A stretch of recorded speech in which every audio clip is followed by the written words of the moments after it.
Ce mercredi 18 janvier, une audience avait lieu au tribunal correctionnel de Marseille, opposant Ilan Castronovo à Alix Desmoineaux. Le premier réclame plus de 700 000 € à la deuxième pour diffamation, injure publique et dénonciation calomnieuse. Ilan Castronovo l'a toujours affirmé, il ne s'est jamais rendu coupable de viol. Il s'en est encore défendu en novembre dernier, lors de son passage sur le plateau de Touche pas à mon poste, en déclarant « Il n'y a pas de victime, pas de vidéo ». En fait, aujourd'hui la vérité, et je dois m'y faire, si est que je serai sali à vous. Il y a des gens qui auront toujours un petit doute. À l'origine des accusations dont il fait l'objet, une interview accordée en novembre 2021 à Alix Desmoineaux, dans laquelle elle affirmait avoir visionné une vidéo où un jeune homme, vedette de télé-réalité, abusait d'une jeune femme mineure. L'ex-compagne de Benjamin Sama n'avait certes pas cité Ilan Castronovo, mais elle avait donné suffisamment de détails pour que les internautes reconnaissent le jeune homme et se mettent à le harceler sur les réseaux sociaux. Résultat, le jeune homme de 28 ans, qui vient de lancer une plateforme spécialisée dans la séduction, a porté plainte contre elle pour diffamation, injure publique, harcèlement et dénonciation calomnieuse.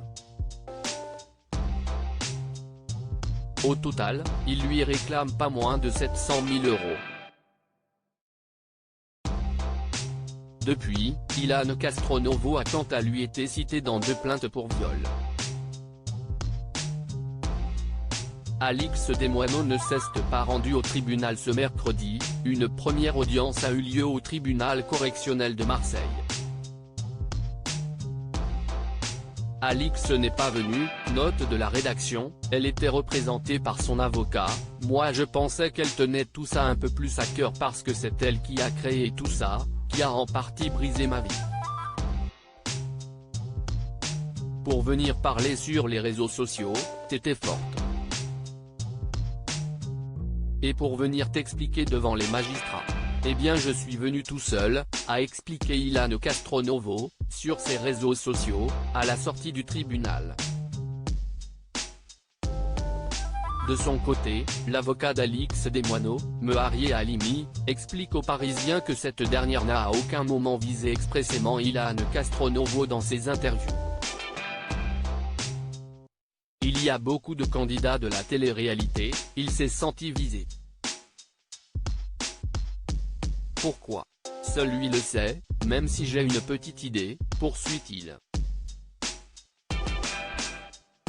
Alors que le jeune homme réclame 705 000 € de dommages et intérêts, le montant des prestations télévision qu'il aurait été contraint d'annuler après sa mise en cause médiatique, ainsi que 10 000 € en réparation du préjudice moral, l'influenceuse, elle, réclame 2 000 € de dommages et intérêts pour abus de constitution de partie civile, ainsi que le remboursement des honoraires versés à son avocat.